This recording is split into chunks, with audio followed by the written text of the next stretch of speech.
America's national parks. They are sanctuaries of breathtaking beauty, cathedrals of nature where millions of us go to escape, to explore, and to feel alive. But for some, these pristine landscapes have become the backdrop to an endless nightmare. They walk down a familiar trail just moments ahead of their family and are never seen again. They stand at a crowded overlook, turn away for an instant, and vanish into thin air. An expert guide who knows the wilderness like the back of his hand disappears in his own backyard. These aren't just isolated tragedies. When you look closer, unsettling patterns emerge. Strange clusters of disappearances. Baffling cases where not a single trace, no footprint, no piece of clothing is ever found. This is the phenomenon known as Missing 411. In this video, we investigate the real stories of the vanished. We will peel back the layers of the most perplexing cold cases, from the sun-scorched rims of the Grand Canyon to the misty forests of the Great Smoky Mountains. These are stories of children, tourists, and experts who were swallowed by the wild. Join us as we step off the beaten path and into the heart of these mysteries. As we explore each story, share your theories in the comments below. If you believe that some things just can't be explained, make sure you subscribe and share this video to help shed light on these forgotten cases. Now, let's find out what is really happening in our national parks. Bessie and Glen Hyde. The story of Bessie and Glen Hyde is one of the foundational legends of the Grand Canyon, a haunting tale of adventure and mystery that began in the autumn of 1928. Glen, an experienced riverman from Idaho, and his new wife Bessie, a poet and artist, embarked on an audacious honeymoon adventure. To navigate the treacherous rapids of the Colorado River through the Grand Canyon in a wooden scow Glen built himself. Their goal was not just survival, but speed. Bessie was poised to become the first woman to successfully run the canyon, and they were aiming to set a new speed record in the process. They were last seen on November 18, 1928, by photographer Emery Kolb at Bright Angel Creek. They restocked their supplies and continued downriver, paddling into oblivion. Weeks later, when they failed to emerge at their destination in Needles, California, a search was launched.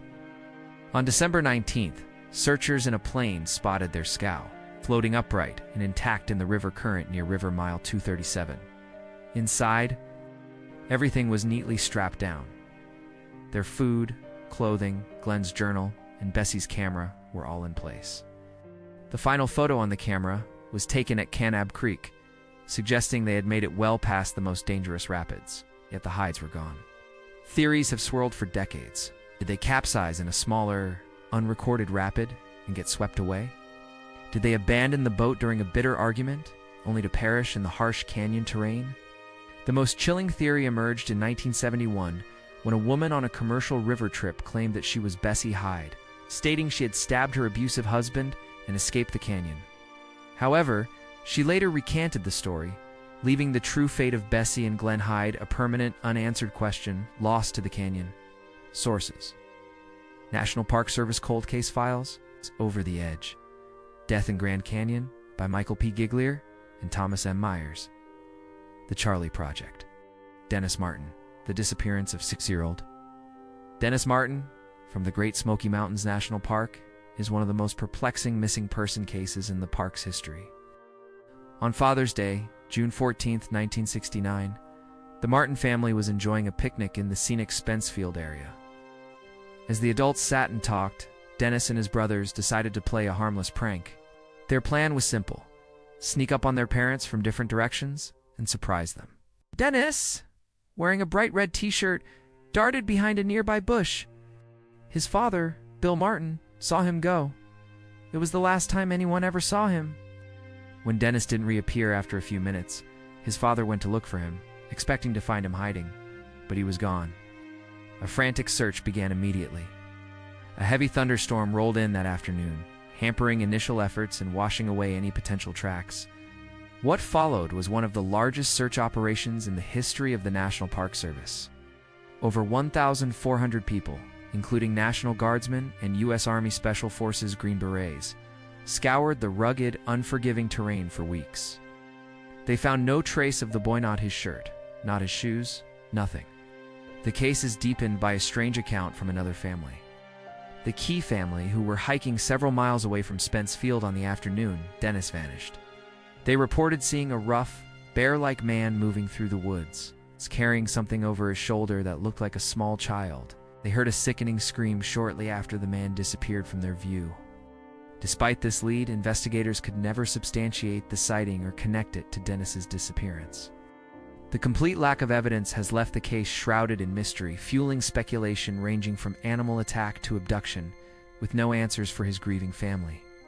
Sources: National Park Service Investigative Services Branch. The disappearance of Dennis Lloyd Martin, featured by the Knoxville News-Sentinel. Official reports from the Federal Bureau of Investigation. Stacey Arras. The disappearance of 14-year-old Stacey Arras in Yosemite National Park defies simple explanation.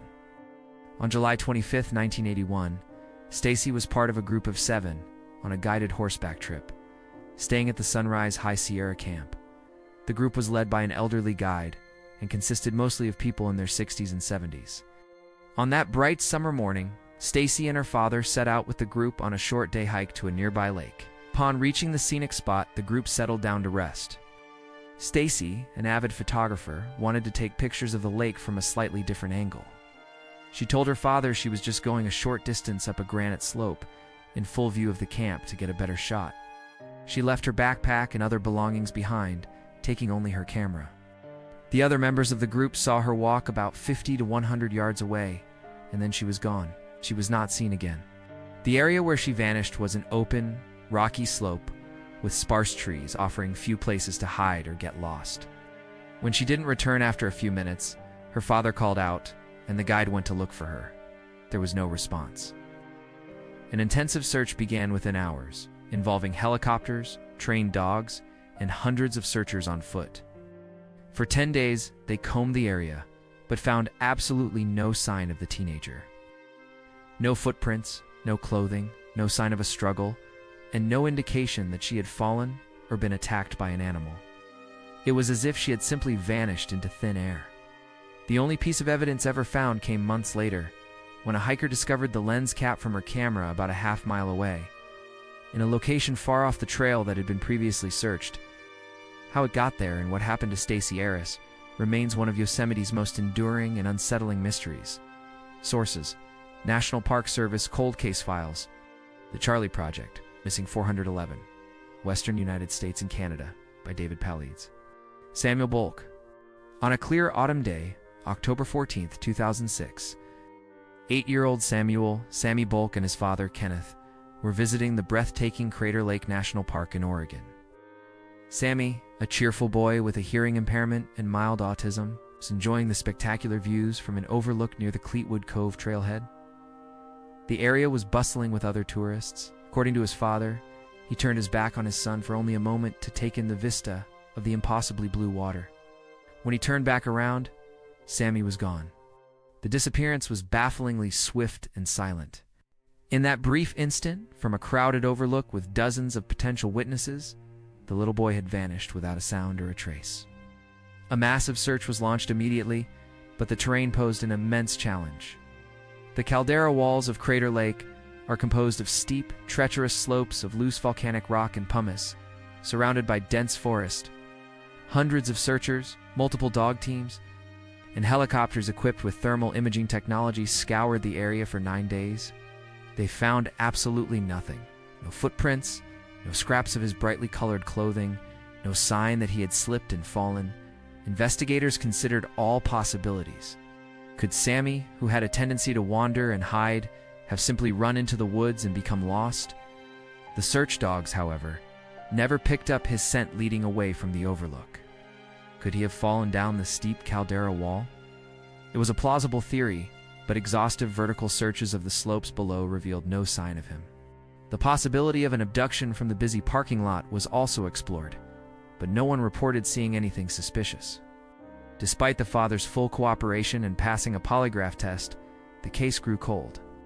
Samuel Boehlke's fate remains one of the most tragic and perplexing mysteries in the history of the National Park Service. Sources: National Park Service Cold Case Files. The Charlie Project. Media archives from the Oregonian newspaper. Thelma Pauline Melton.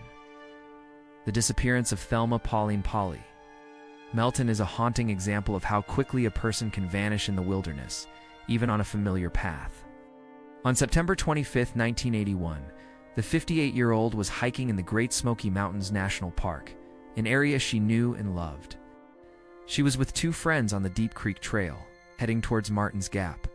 Polly was known to be a significantly faster and more energetic hiker than her companions. On that day, as was typical, she moved ahead on the trail, occasionally stopping to wait for her friends to catch up before continuing on. As the group neared their destination, Polly rounded a bend in the trail and disappeared from her friend's sight.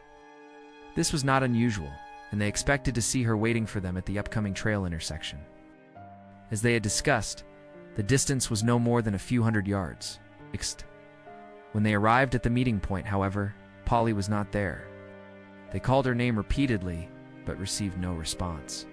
Thinking she might have misunderstood and continued on, they hiked further up the trail, but there was still no sign of her. A massive 18-day search effort was launched, involving park rangers, volunteers, and helicopters. The search was thorough, covering the well-maintained trail and the treacherous steep terrain and dense rhododendron thickets that bordered it. Despite the intensity of the search, not a single clue was ever found. No torn clothing, no footprints leading off the trail, no indication of a fall or an animal attack. Polly Melton, an experienced hiker on a popular trail and just moments ahead of her companions, had walked around a bend and seemingly stepped out of existence. Her case remains one of the park's most perplexing and enduring mysteries. Sources: National Park Service Investigative Services Branch, Missing in the Smokies by T.R. Laurie, The Charlie Project. Michael Ficery. The case of Mike Ficery is a mystery that only deepened after he was found. In June 2005, 51-year-old physicist and highly experienced backcountry hiker embarked on a 4-day solo trek in a remote area of Yosemite National Park near Hetch Hetchy. Ree was meticulous in his planning and physically fit, and the planned route was well within his capabilities. When he failed to return as scheduled, park officials were notified, and his car was found at the trailhead, confirming he had begun his journey. An extensive search was conducted, but the vast and rugged terrain yielded no clues. The search was eventually suspended. For 4 years, his fate remained unknown. Then, in July 2009, park rangers stumbled upon his backpack. It was found miles from his intended route, resting inexplicably on top of a large, isolated boulder. Stranger still, his belongings, including his wallet, driver's license, and a small journal, were laid out neatly beside the pack. This bizarre discovery prompted a renewed search of the surrounding area. 2 months later, his skeletal remains were located about half a mile away from the backpack in a location that had been searched previously. The discovery brought his family some closure, but created a host of new questions. Why did this expert hiker deviate so far from his planned route? What could have prompted him to remove his backpack, place it on a boulder, and meticulously arrange its contents? And why were his remains found so far away from his essential gear? The coroner could not determine a cause of death due to the condition of the remains. Michael Ficery's final days remain an enigma, a puzzle of strange behavior and unknown circumstances played out in the isolated beauty of the Yosemite wilderness. Sources: National Park Service, Cold Case Files, San Francisco Chronicle Archives, The Strange Outdoors blog, Derek J. Lueking. The disappearance of 24-year-old Derek Lueking is a baffling case that sits uncomfortably between a planned escape and a wilderness tragedy. On March 17, 2012, his car was found abandoned at the Newfound Gap parking lot, a major crossroads in the Great Smoky Mountains National Park. Inside the vehicle was a cryptic note that read, "Don't look for me," followed by his signature. This immediately raised the possibility that he had chosen to disappear. However, Derek was not just an ordinary young man. He was a former U.S. Marine with extensive training in martial arts and wilderness survival. His family strongly disputed the idea that he was suicidal or would intentionally abandon his life. They suggested he might have gone into the woods for an extended period to practice his survival skills and unplug from society, and that the note was simply a clumsy attempt to ask for privacy. Despite the note's instructions, park rangers initiated a search. Focusing on the Appalachian Trail, which passes through Newfound Gap, about a week later, searchers found some of his belongings, hydration pack, and his eyeglasses nearly 2 miles from the trail, deep in the park's rugged interior. The discovery confirmed he had entered the wilderness, but it did little to clarify his intentions or his fate. Did Derek, despite all his training, meet with a sudden accident or medical emergency? Or did he successfully disappear, leaving a few items behind to throw off any potential search efforts? His skills suggest he could have survived for a long time, making a planned vanishing plausible. Yet, the harsh and unpredictable nature of the Smokies means that even the most experienced survivalist is vulnerable. With no further evidence ever surfacing, the true meaning of his note and the reason for his disappearance remain a complete mystery. Sources: National Park Service Investigative Services Branch, Knoxville News Sentinel Archives, Leb Sleuth's online discussion forums. Morgan Heimer. The Grand Canyon is a place of sublime beauty and immense danger.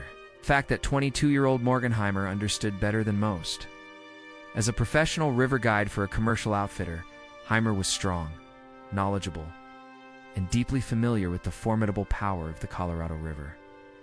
His job was to safely navigate tourists through the canyon's churning rapids. On June 2, 2015, while on a private non-commercial trip with friends during his time off, the expert became the victim. Last seen near River Mile 213, Heimer reportedly walked away from his group's campsite alone in the late afternoon. He was wearing shorts, a dark shirt, and his personal flotation device PFD, and was headed towards a geological feature known as the Pumpkin Patch. When he failed to return, his friends alerted the National Park Service. An intensive search was launched, covering the river and the steep rocky side canyons. Searchers soon made a discovery that was both a clue and a dead end. They found Morgan's day pack and one of his hiking boots, but of the man himself, there was no trace. The discovery only deepened the mystery. Why would an expert guide, intimately aware of the canyon's risks, wander off alone? If he had accidentally fallen into the river a constant and lethal threat, his PFD should have kept him afloat, making it more likely his body would be found. Why was only a single boot recovered? Did he encounter foul play? Or did he suffer a medical emergency, or a simple, tragic misstep in the terrain he knew so well? For a man whose life was the river, his disappearance remains a stark reminder that the Grand Canyon guards its secrets closely, sometimes taking even its most experienced stewards. Sources: National Park Service Cold Case Files, the Arizona Republic Newspaper Archives, The Charlie Project. James Pruitt. The case of James "Jimmy" Pruitt is one of Rocky Mountain National Park's oldest and coldest mysteries. On February 26, 1978, the 27-year-old outdoors enthusiast from New York set out for a day hike in the stunning snow-covered landscape. He told his landlady he was headed for the popular Glacier Gorge area and would be back that evening. He was last seen by another hiker near the Mills Lake and Black Lake Trail Junction. When he didn't return, the alarm was raised, and his car was found in the Glacier Gorge trailhead parking lot. An immediate search was launched, but conditions were brutal. The park was blanketed in heavy winter snow, and the mountainous terrain presented a significant avalanche risk, severely hampering the efforts of search teams. As the seasons changed, hope rose that the spring thaw would reveal some sign of the missing hiker. Searchers scoured the area again that summer and again in the summers that followed. His family returned to the park for years, continuing their own desperate search for answers. Despite decades of official and private searching, not a single trace of James Pruitt has ever been found. No piece of his clothing, no fragment of his snowshoes or equipment, and none of his remains have ever surfaced. The vast wilderness of Glacier Gorge, an area of over 15 square miles of dense forests, alpine lakes and treacherous peaks, simply swallowed him whole. Did he fall through a snow cornice or into a hidden crevasse? Was he the victim of a sudden avalanche that entombed him permanently? After more than 4 decades, the complete and total lack of evidence makes his disappearance an enduring and heartbreaking Rocky Mountain enigma. Sources: National Park Service Cold Case Files, Denver Post Archives, Colorado Newspaper Archives, Floyd E. Roberts, 3. The disappearance of Floyd Roberts illustrates the brutal and disorienting power of the Grand Canyon, his most remote wilderness. In June 2016, the 52-year-old and a hiking companion embarked on an ambitious multi-day trek across the Shivitz Plateau, a notoriously rugged and isolated section of the western Grand Canyon. Both men were experienced and well prepared for the grueling journey, However, on the sixth day, with temperatures soaring, the two became separated. His companion, who was running critically low on water, made the difficult decision to hike out alone to find help, believing Roberts was on the trail behind him. When Roberts failed to emerge from the canyon, a massive search and rescue operation was initiated. For 10 days, crews on the ground and in the air scoured the unforgiving landscape. On the fourth day of the search, they found a critical clue. Roberts' backpack, along with some of his other possessions, was found abandoned on the trail. The discovery was deeply troubling. For an experienced hiker to discard his pack, containing water, food, and life-saving gears, often a sign of severe distress. This behavior is sometimes linked to the final stages of extreme heat stroke or dehydration, during which a person can become delirious, confused, and make irrational decisions. Investigators theorize that Roberts, suffering from the heat, may have become disoriented and shed his vital equipment before wandering off the trail in a confused state. Despite finding his gear, searchers were unable to locate him. His final moments remain a tragic mystery, a testament to how quickly the harsh Grand Canyon environment can overwhelm even the most seasoned adventurers. Sources: National Park Service Investigative Services Branch, the St. George News, ABC 15, Arizona News Archives. Kieran Burke, Yosemite Falls is one of the most iconic and heavily visited natural landmarks in the world. Thousands of tourists a day walk the short paved loop to its base to feel the thunderous spray. It was in this bustling public space that Kieran Burke, a 45-year-old tourist from Dublin, Ireland, vanished. On April 25, 2016, Burke was traveling alone and had taken a Yachts bus into Yosemite Valley. He was last seen that afternoon walking on the popular trail toward the base of the falls. He was never seen again. When Burke failed to make his scheduled return trip, park officials were notified. A search began, and rangers soon located his backpack and other personal items unattended in the valley, confirming he had been there but offering no clues as to his whereabouts. An intensive search was launched, focusing on the area around the base of the falls, the treacherous Talus slopes, and the adjacent Merced River. A key factor in his disappearance was the time of year. The river, swollen with powerful spring snowmelt, was a raging torrent. The leading theory is that Burke may have slipped on the slick rocks near the water's edge and been swept away by the current. The force of the river at that time of year would be overwhelming, and survival would be nearly impossible. However, despite extensive searches of the riverbanks downstream, no trace of him has ever been found. The mystery of his case lies in its location. For a person to disappear without a single witness from one of the most photographed and crowded spots in any national park is a chilling reminder of how quickly a beautiful scene can turn tragic. Sources: National Park Service Investigative Services Branch, the Irish Times Newspaper Archives, the Sierra Sun Times, Ruthanne Ruppert. The Mist Trail in Yosemite National Park is not a path of solitude. It is a bustling highway of stone steps, often packed with hundreds of hikers making their way to the top of Vernal Fall. It was on this well-traveled natural staircase that 49-year-old Ruthanne Ruppert disappeared on August 15, 2000. Ruthanne, an avid and experienced hiker, was with two friends. They hiked together as far as the Vernal Fall footbridge, a popular resting spot. Her friends, feeling tired, decided to turn back. Ruthanne, however, wanted to continue a bit further up the trail. The plan was simple.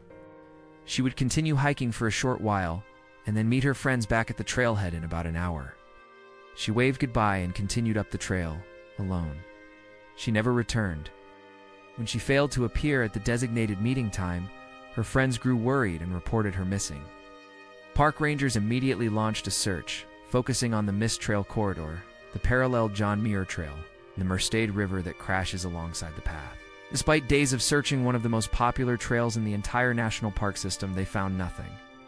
There were no witnesses who saw her fall, no reports of an accident, and no discovery of her gear. Did she slip on the notoriously slick, misty steps and fall into the river? It's a plausible scenario, but one would expect some evidence to be found. Or did she decide to extend her hike, heading into the more remote backcountry, where she met with an unknown fate? The fact that she could vanish so completely from such a heavily trafficked area remains the baffling core of her disappearance. Sources: National Park Service Cold Case Files. The Modesto Bee Newspaper Archives. The Charlie Project. Dan Campbell. Dan Campbell knew Yellowstone National Park's beauty and its dangers. The 53-year-old retired naturalist and passionate photographer previously worked in the park as a concessionaire and was intimately familiar with its unique landscape. In April 2003, he rented a car in Jackson, Wyoming, and drove into the park for what was likely a photography trip. On April 21st, his rental car was discovered by a park ranger.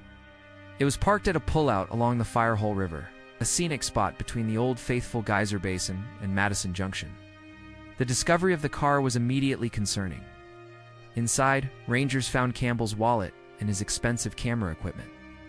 This strongly suggested that he had only intended to leave the vehicle for a very short time, perhaps to get a better angle for a photograph. He was not equipped for an extended journey into the backcountry. A search was launched, but it was complicated by a recent blanket of snow that covered any potential tracks. Investigators focused on two primary theories. The first is that he slipped and fell into the cold, swift Firehole River and was swept away. The second, and perhaps more terrifying possibility, involves the area's geothermal features. The land around the river is riddled with boiling hot springs and unstable ground, some of which are hidden beneath thin crusts of earth. As a park veteran, Campbell would have been aware of these dangers, but a single misstep could still be fatal. With no clues ever found, the fate of Dan Campbell remains a mystery. Another case of an expert claimed by the very wilderness they so deeply admired. Sources: National Park Service Cold Case Files, Billings Gazette, Newspaper Archives, Jackson Hole News and Guide, Adam Clayton Lyle Jones. A backpacking trip in the Grand Canyon is a test of endurance and friendship. For 23-year-old Adam Jones and his two friends from Wisconsin, that test ended in tragedy in September 1999. The trio was on the third day of a strenuous 4-day hike on the Thunder River Trail. Deep within the canyon's remote north rim, the heat was oppressive, and Adam, who was less experienced than his companions, began to struggle, showing signs of heat exhaustion. He fell behind the others on the trail. According to his friends, they pushed ahead with the plan to reach the next water source at Thunder River, where they would wait for him to catch up. They reached the river, but Adam never arrived. When he failed to appear, they backtracked to look for him but found no sign. Realizing the gravity of the situation, one of them hiked the grueling miles back out of the canyon to alert park rangers. This sparked an immediate and thorough search of the rugged trail and the surrounding side canyons. Despite the extensive efforts of search and rescue teams, not a single trace of Adam Jones was ever found, not his pack, not a piece of clothing, not a footprint leading off the trail. Did he, in a state of heat-induced delirium, wander away from the path into the unforgiving terrain? Did he attempt to take a shortcut and suffer a fatal fall? The decisions made on the trail that day have been scrutinized, but the ultimate fate of Adam remains a complete mystery, a cautionary tale of how quickly the canyon's extreme environment can turn a challenging adventure into a permanent disappearance. Sources: National Park Service Cold Case Files, Over the Edge, Death in Grand Canyon, by Michael P. Giglier and Thomas M. Myers, The Charlie Project. George Penka. The trail to the top of Upper Yosemite Fall is one of the most demanding day hikes in the park. A relentless series of switchbacks, climbing over 2,700 feet in just 3.5 miles. On June 17, 2011, George Penka, a 30-year-old from Hawthorne, California, was making the descent with a large group from his church. Penka, who had a pre-existing medical condition, was reportedly feeling unwell and was lagging 100 to 200 yards behind the main group. As the group navigated the final steep sections of the trail, they lost sight of him. When the rest of the group reached the trail's bottom at Camp 4, they waited for Penka to arrive. He never did. Realizing he was missing, they immediately alerted park authorities. What followed was one of the most extensive search and rescue operations in Yosemite's recent history. For over a week, more than 100 searchers a day, aided by helicopters and dog teams, scoured the incredibly steep and treacherous terrain surrounding the trail. The area is a labyrinth of granite cliffs, dense brush, and loose rocky slopes. Despite this massive effort, searchers found absolutely nothing. It was as if Penka had vanished just a few hundred feet from his friends. The trail, while strenuous, is well defined. Did he step off the path to rest and suffer a medical emergency? Did he become disoriented and fall from the precipitous cliffs that bordered the trail? For such a large-scale search to yield not a single clue is exceptionally rare and has left investigators baffled. George Penka's disappearance from one of Yosemite's most popular trails remains completely unexplained. Sources: National Park Service Investigative Services Branch, Los Angeles Times Archives, the Fresno Bee Newspaper Archives, Robert Bobby Bizop.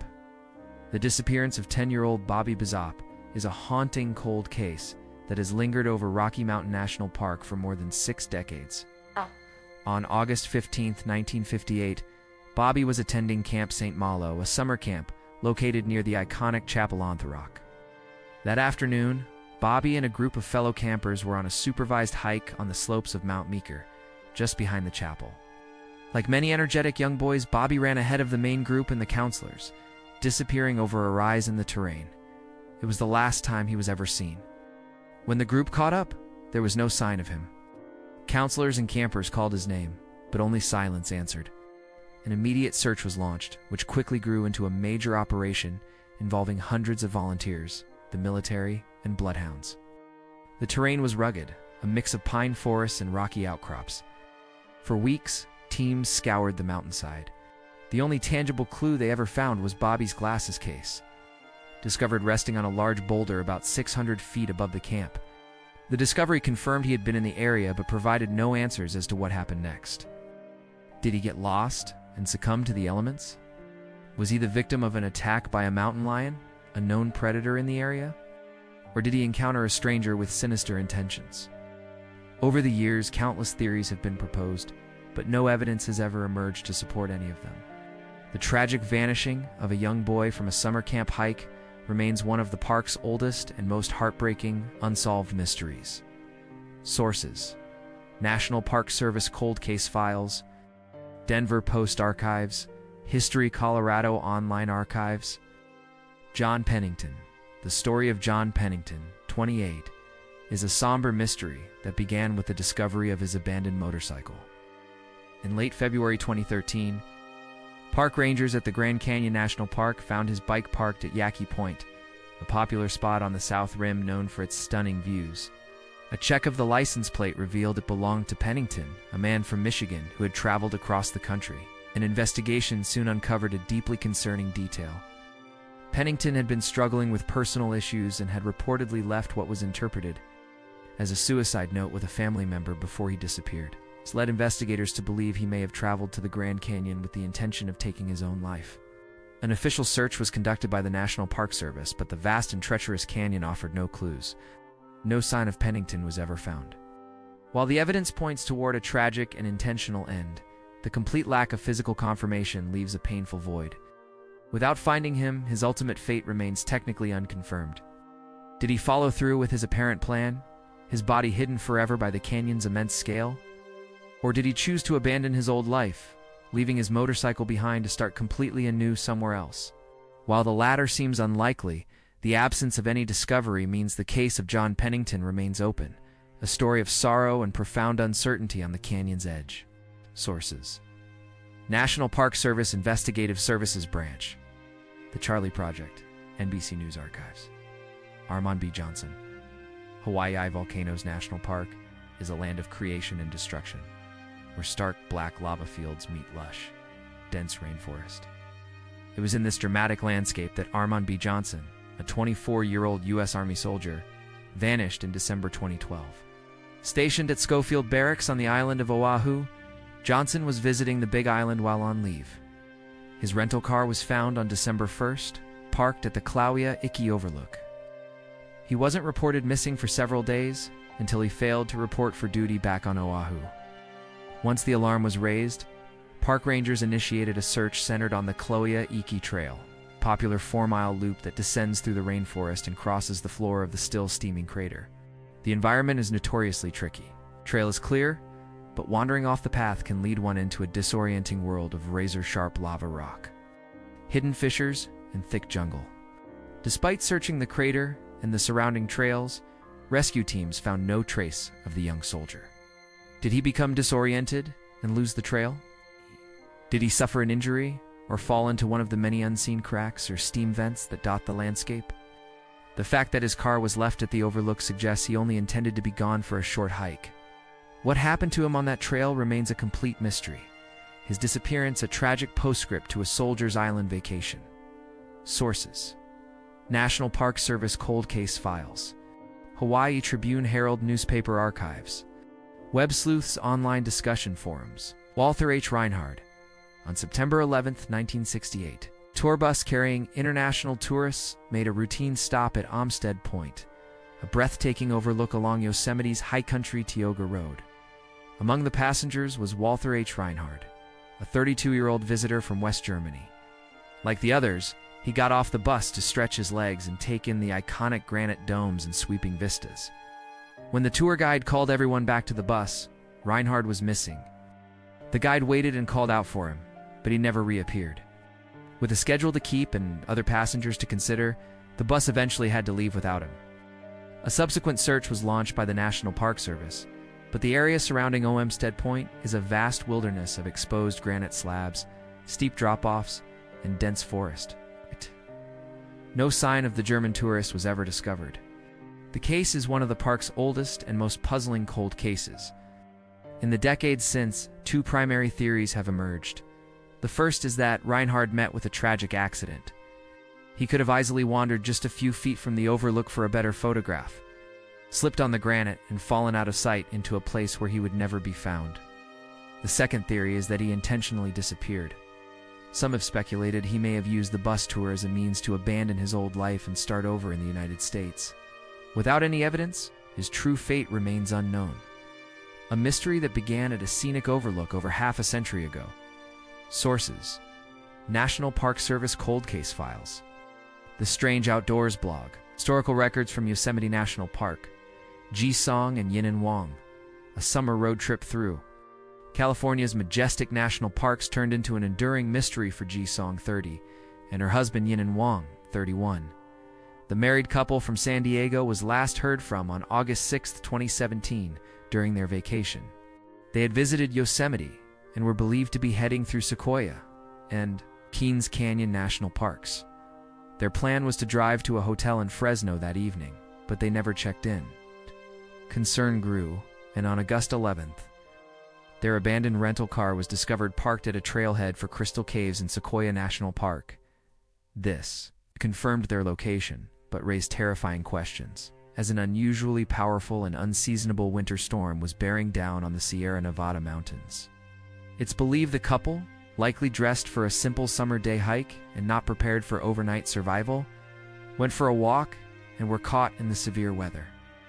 An immediate search was launched, but it was severely hampered by the storm, which dumped feet of snow in the high country, obscuring any tracks and making conditions treacherous for rescue teams.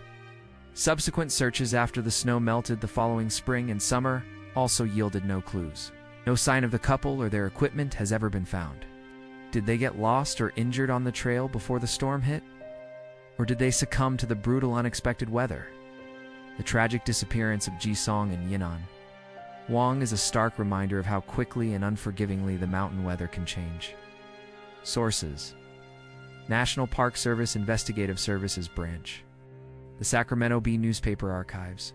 Peter Francis Schwab. Being a passenger on a commercial river trip through the Grand Canyon is often the adventure of a lifetime. Guided by professionals through a world of stunning beauty and calculated risk, for Peter Francis Schwab, 66, this adventure became his last. An experienced outdoorsman from Utah, Schwab was on a guided trip in late June 2005. The group had made camp near River Mile 150, the vicinity of Upset Rapid. On June 28th, Schwab told other members of the trip that he was going for a short solo day hike into one of the nearby side canyons.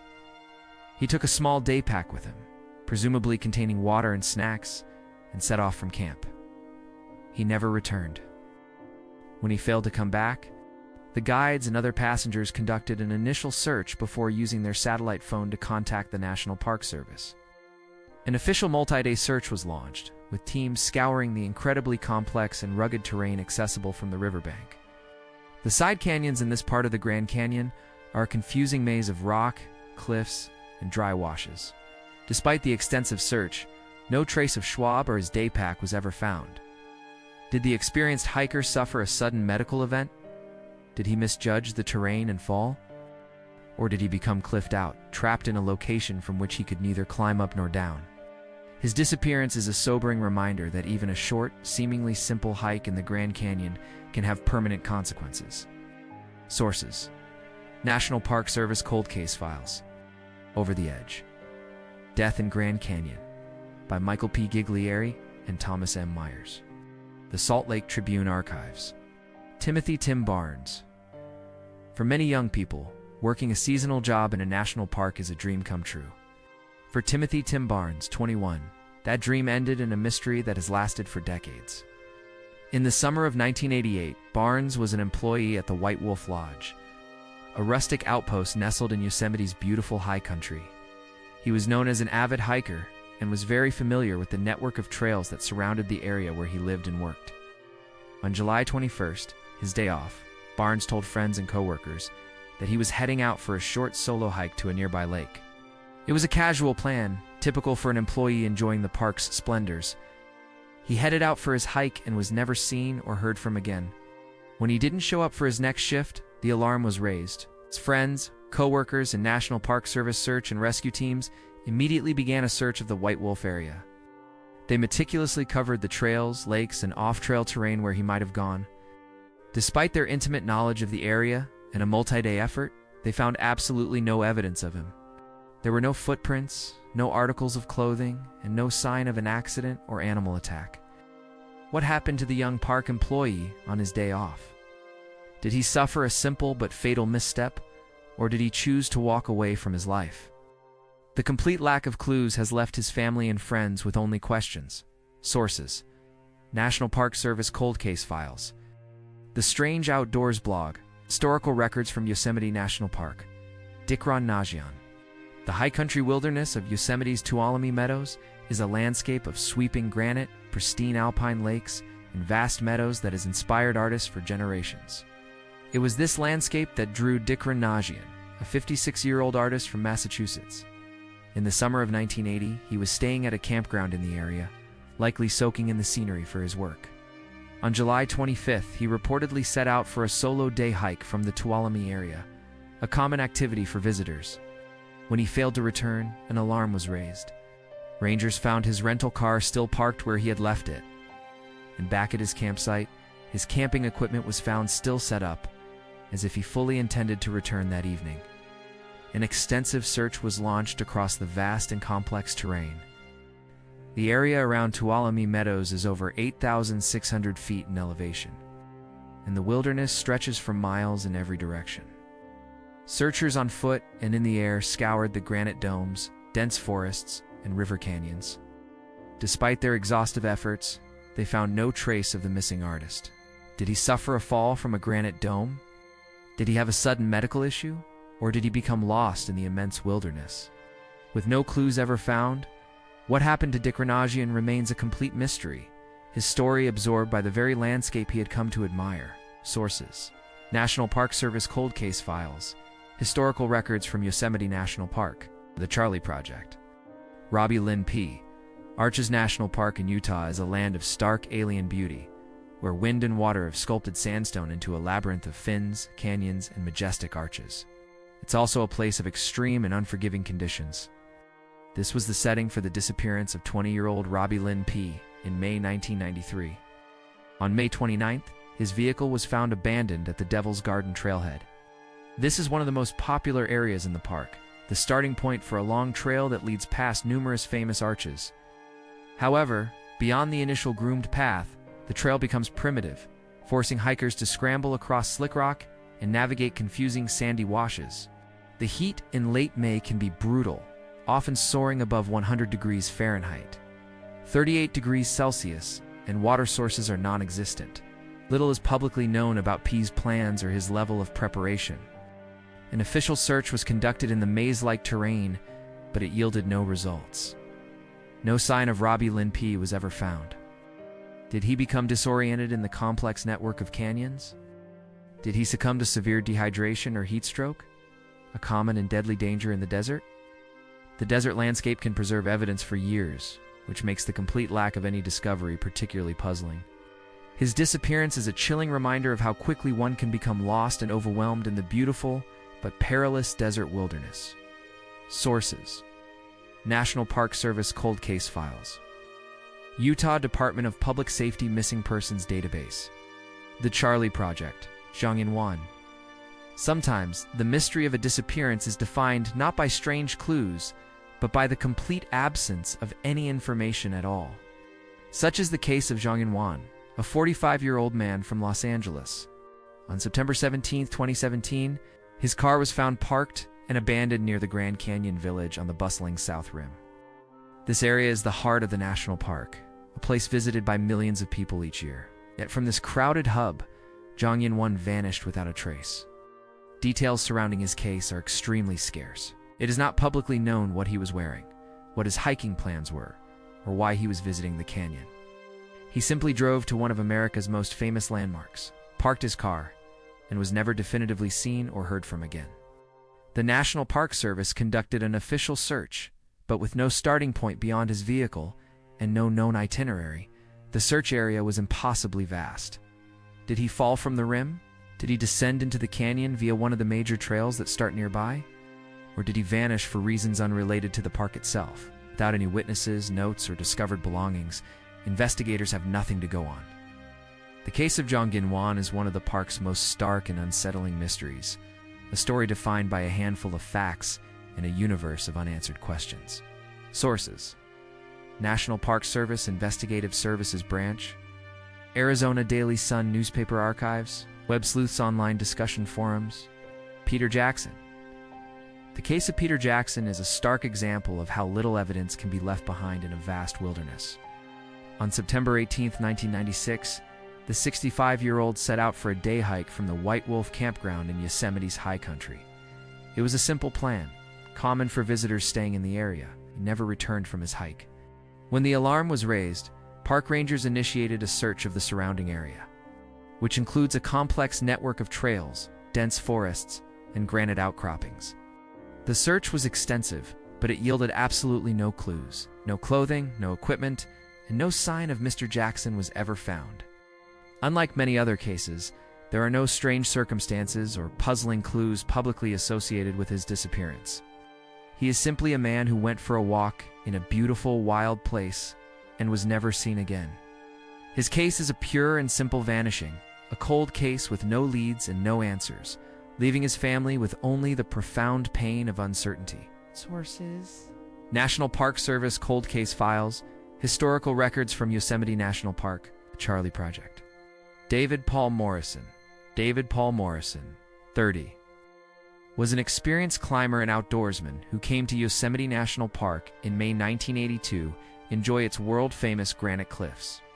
On May 24th, his backpack and some of his personal gear were found at the base of a climbing area known as Sunnyside Bench or Lower Sunnyside. This area is a popular walk-up campground for climbers planning to scale the nearby cliffs. The discovery of his unattended gear was the first sign that something was wrong. Morrison, who was on a solo trip, was nowhere to be found. Park rangers were alerted and began a search of the area, focusing on the nearby climbing routes and the treacherous rocky terrain at the base of the cliffs. Despite knowing his general location, searchers found no sign of Morrison.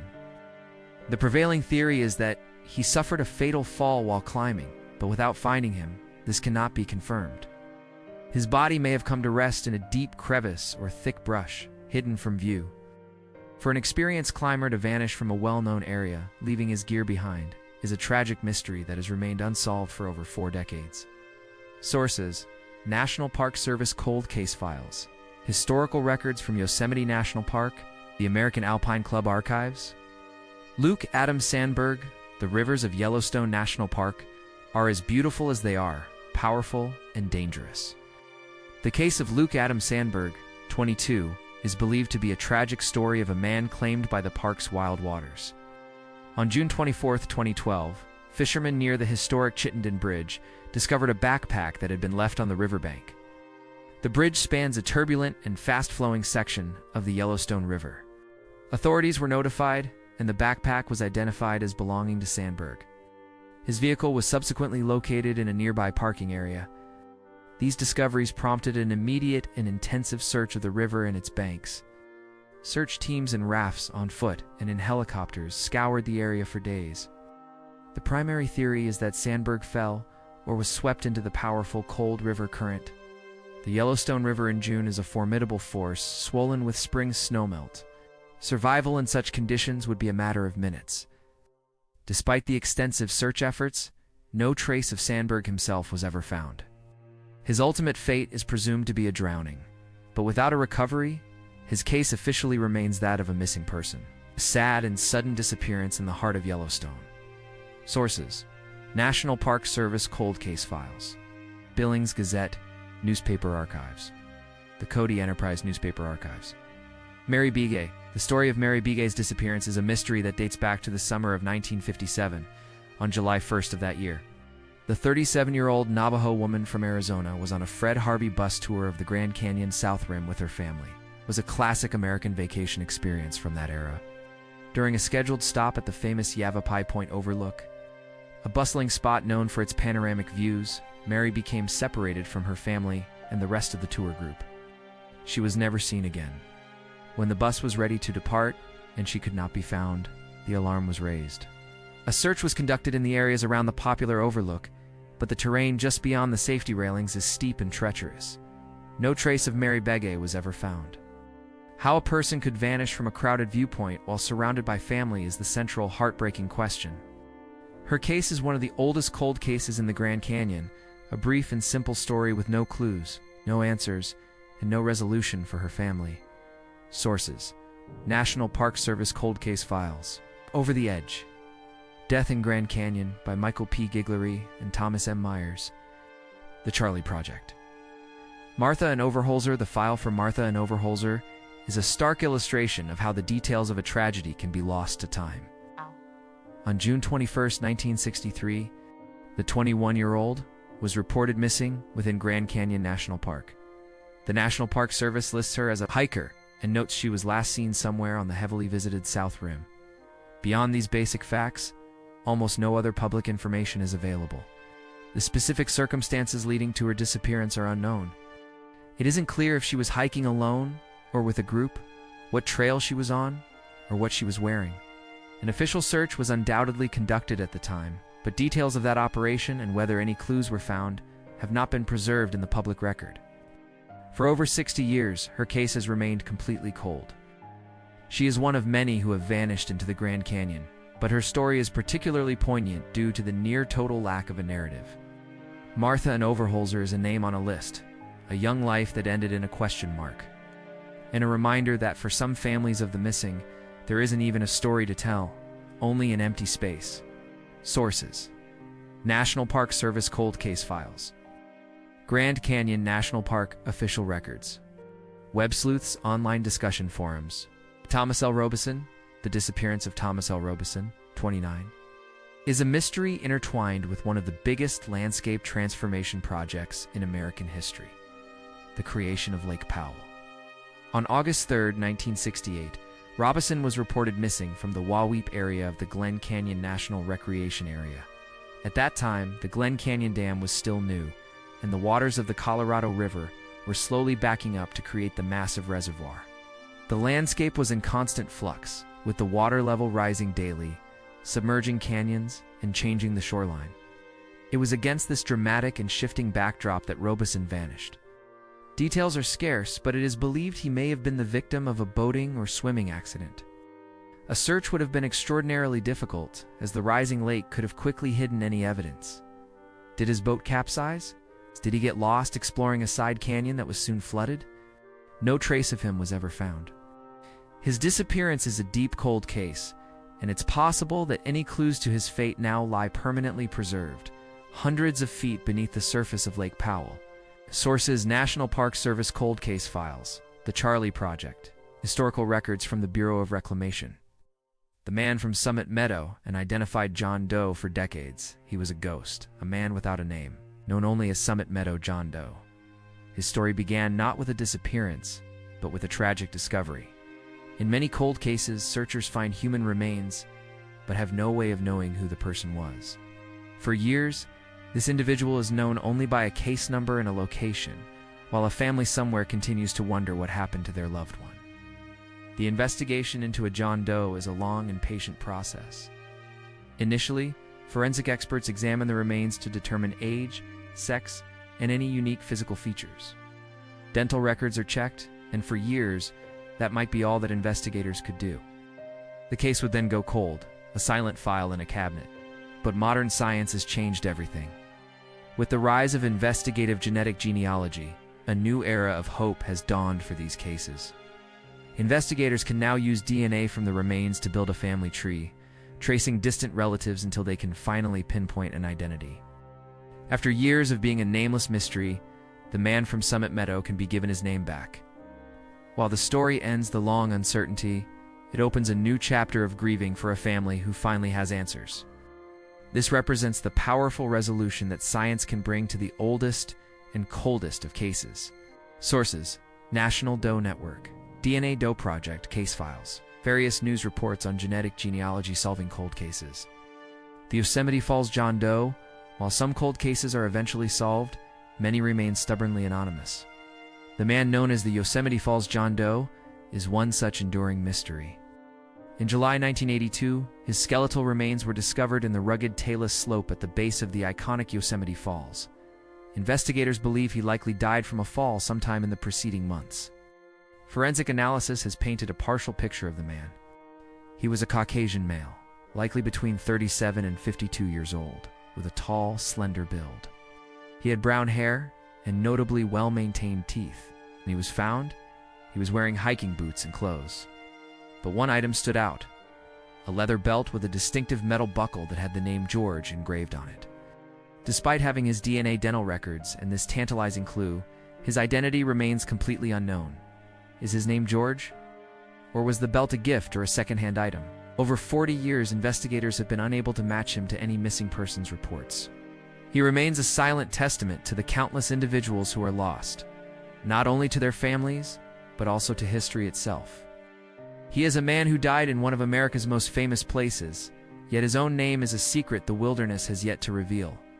Sources: National Park Service Investigative Services Branch, National Missing and Unidentified Persons System NamUs, Doe Network.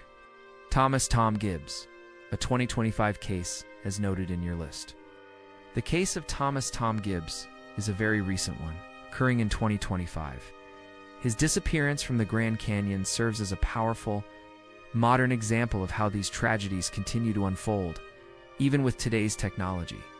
Gibbs, an avid hiker, was reported missing earlier this year after he failed to return from a planned multi-day trek in a remote part of the canyon.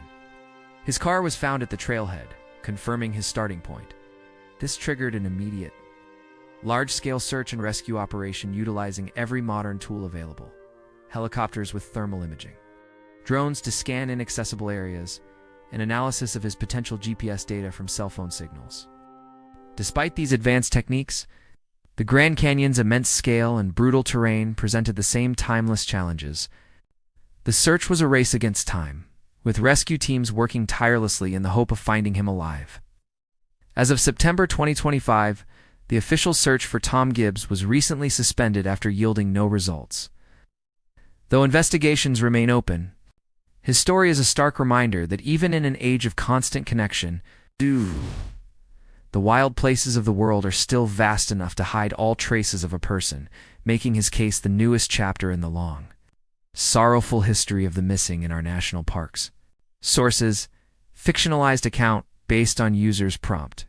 Typical sources would include National Park Service press releases and major news outlets like the Associated Press and the Arizona Republic. So many faces, so many families left with only questions. From the oldest cold cases to the most recent, one chilling thread connects them all: the wild places that keep their secrets. Are these simply tragic accidents, the cost of entering a world that remains untamed? Or are we seeing a pattern, a phenomenon that defies easy explanation? The truth remains hidden, just beyond the tree line. Thanks for joining us on this investigation. If you find these mysteries as compelling as we do, please like, share, and subscribe. Hit the notification bell so you never miss a case. Until next time, Stay curious.